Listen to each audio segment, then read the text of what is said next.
A child support order in many instances will be set, and that father will have to start paying child support immediately without the benefit of even seeing his child. Rarely is the father and his family considered, even for temporary placement of the child. We have an opportunity to salute dads, those dads who are making sacrifices, and also provide other dads, especially young dads, with role models.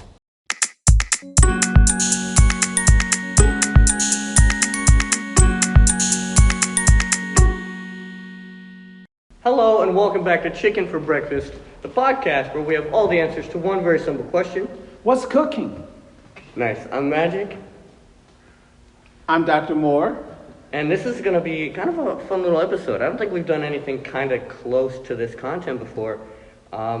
Let's just start with answering the question, what's cooking? Who are you? And just tell us about you. Sure. I'm the president and founder of Passages Connecting Fathers and Families.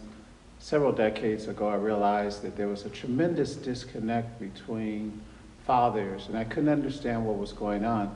I eventually, through research and other means, determined that a lot of the broken homes were a result of public policy.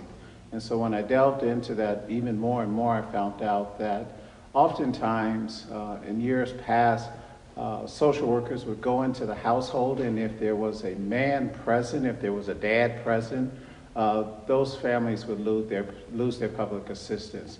And so I really wanted to find out, how can we re-engage fathers in their lives through their children? It's very interesting. How long have you been doing that? More than 20 years now. More than 20 years, wow. Yes, That's very cool, very exciting. Yeah, we're very fortunate. We have offices in 3 counties, soon to be 4, Cuyahoga County, Portage County, and Lorain County. We're working with about 2,100 dads per year in those various entities. And we're really trying to help dads do one thing: realize that the most important thing they'll ever do is be a dad. And how can we provide them with the skills and the tools necessary? In fact, we visualize that they have this toolbox or tool bag, and we're giving them the tools that they need to be involved in their children's lives, whether that's employment, whether that's parenting skills, whether that's working on a number of other issues. We want them to recognize the greatest thing they'll ever do is be a parent. That's amazing. So what kind of so this is a very cool topic, because I think it's one that kind of goes unnoticed sometimes. I feel like it definitely flies under the radar. Sure. And there's stereotypes, but I feel like men in this regard, they get a lower stature. Like they definitely don't get it as easily in this fatherhood versus children, custody, things like that. Would you say that dads are kind of at a disadvantage sometimes? An absolute disadvantage. In fact, if a father is not married to the mother of his child, the state of Ohio says that he really has no rights whatsoever, none whatsoever. And the other thing that fathers ought to know, even early on when the birth of the child is taking place, is that oftentimes in the hospital, the nurses and others will come to the dad and say, hey, we want you to sign this Brown affidavit. The Brown affidavit says to a dad that you are the father of this child, at least as relates to child support, but it vests no rights whatsoever. In fact, in order for a non-custodial dad, for a dad who is not married to the parent, to the parent of his child, he has no rights. He has to go to juvenile court and establish visitation, establish all of those things through the court. In the state of Ohio, the mother has all of the rights when a child is born without the benefit of marriage. That is actually crazy. I did not know that. Yeah, it's a sad reality. Fathers from the very beginning come to realize that they have no rights whatsoever. And I'm talking about fathers who are not married to the mother of their children. Those fathers really start at a tremendous disadvantage. The inequities in the system are an ocean full, because again, that father, even if he's low income, oftentimes he doesn't have the resources to go into juvenile court and file for visitation.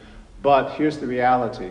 From day one, after he sounds that Brian affidavit, after he says, hey, this is my child, after DNA proves that it's his child, a child support order in many instances will be set, and that father will have to start paying child support immediately without the benefit of even seeing his child. So it's really a disastrous system. Last year there was a House bill that was introduced to provide fathers with equal footing upon the birth of their children. Unfortunately, that bill did not go very far. That bill was reintroduced into the state Senate this year, and hopefully it will become law, but that's going to be a real uphill battle because there are so many groups that line up against father having any rights whatsoever. I think this issue is, it's very important. Like I said, kind of before the podcast, like I'm lucky enough to have a father figure. I had a stepdad. I'm lucky enough to do that. But I also, like my biological daddy, had to pay child support, all that kind of thing. So it's something that relates to me. Sure. But how do you think, I guess, where do you come in? Like at like what part can you really offer the most aid? Is it like a fatherhood initiative thing? Well, we are a part of the Cuyahoga County Fatherhood Initiative and a part of the Ohio Commission on Fatherhood. Okay. We're very fortunate in the state of Ohio that as a result of a former state senator by the name of Peter Lawson Jones, the state of Ohio adapted into its constitution the fact that there would always be a fatherhood commission. And very fortunate right now we have tremendous leadership with the Ohio Commission on Fatherhood. They have been advocating for a myriad of programs and services so that fathers will be prepared for that important role as dads.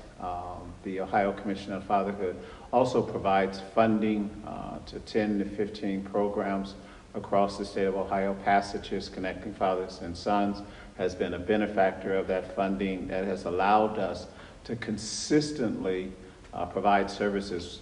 Historically, one of the challenges that we faced was because many foundations in yesteryear did not provide funding to programs such as ours, which meant that we were unable to reach as many fathers as the demand was. But now we're doing a pretty adequate job of reaching dads where they are, engaging them, providing them with the skills necessary, the parenting skills, and we're also working very aggressively with Child Protective Services. So oftentimes when the mother is found to be inadequate or is compromised by drugs or other challenges, maybe goes off to prison or something, rarely is the father and his family considered, even for temporary placement of the child. And so we've been advocating with the Cuyahoga Child Protective Services that dads ought to have an opportunity to plead their case, that they would be great, to be this be this child's caregiver. And we're getting movement in that area, but certainly nothing like, in fact, all 88 counties in the state of Ohio doing a horrendous job of engaging fathers in those plans for children. And so we are working across the state. We're doing a pilot program here in Cuyahoga County where that we've embedded one of our staff members so that every time there's one of those staffing about where to move the child, where to place the child, the father's voice is now being heard because we have a representative in those staffings that is saying, have you considered the father? Have you considered the father's families? And yesteryear, that simply did not happen. That's interesting. So it all comes down to, I got a couple like really important questions because everything you're doing is awesome. And I know a lot of people appreciate it, like you're affecting lives, you're changing a lot out here. But why do it?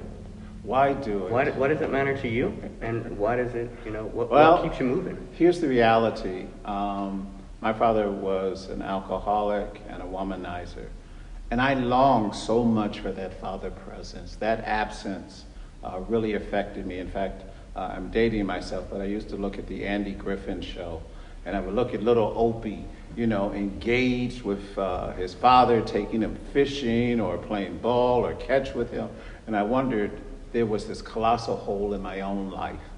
That wasn't my reality. And so when I had the opportunity to develop an organization that could help dads be involved in the lives of their children, I felt that it was a calling. I felt it was essential. And I also wanted to see a generation of children that would have their fathers available to them, would have someone to talk to. I think that probably most of the social ills in our communities, the devastation, the dropping out of high school, the violence, reckless abandonment, all of those activities that are going on in our community, I really believe are directly attributable to the fact that these young men don't have children in their life.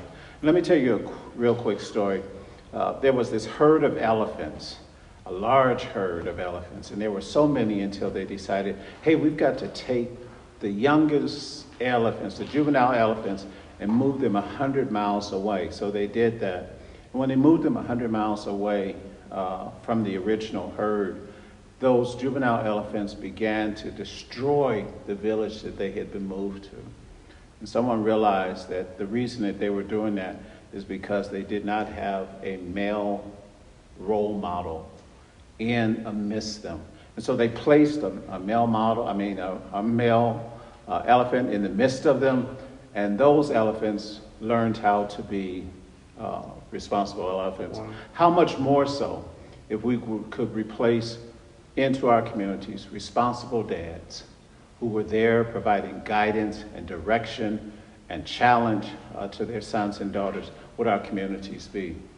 So that's why I do it every day, because no more of our children should be gunned down on the street. No more of our children should be in correctional institutions because they have this gaping hole in their life, this gaping hole in their heart, because they don't have a father providing them with direction or guidance. Absolutely, yeah. Absolutely. I guess the last thing is Father's Day is coming up here in a couple weeks. Absolutely. Just what are your thoughts on Father's Day itself? Because I feel like it's very underrated and not celebrated much. Yeah, Father's Day certainly gets the short end of the situation, where that moms are celebrated and loved, and rightfully so.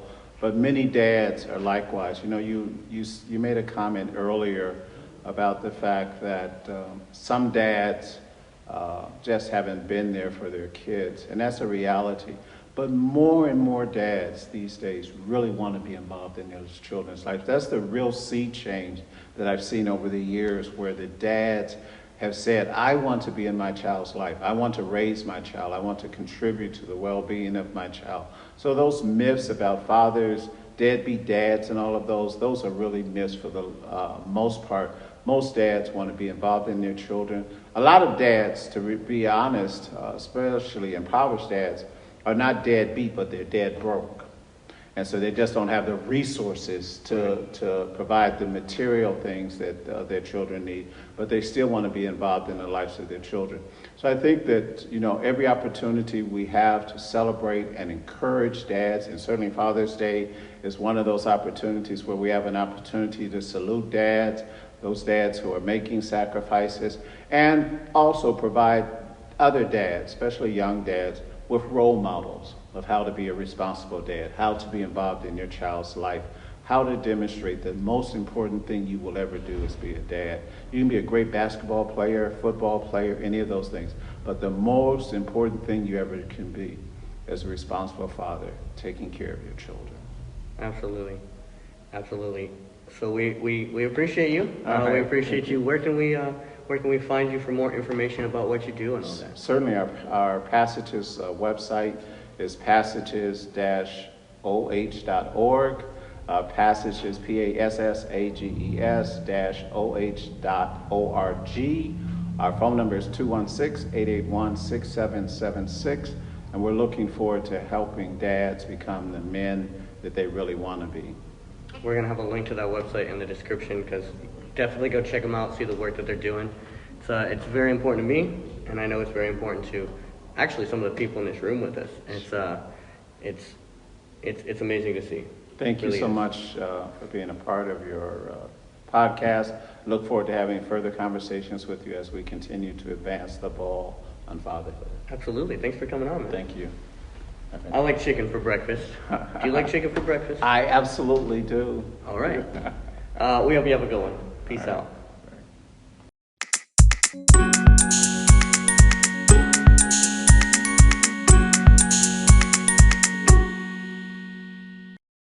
Hello and welcome back to Chicken for Breakfast, the podcast where we have all the answers to one very simple question.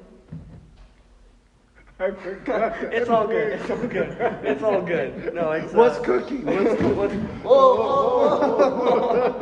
It's all right. We'll start it all over. We'll start it all over. Should I move this back a little? Yeah, we definitely should move that back a little bit. Yeah.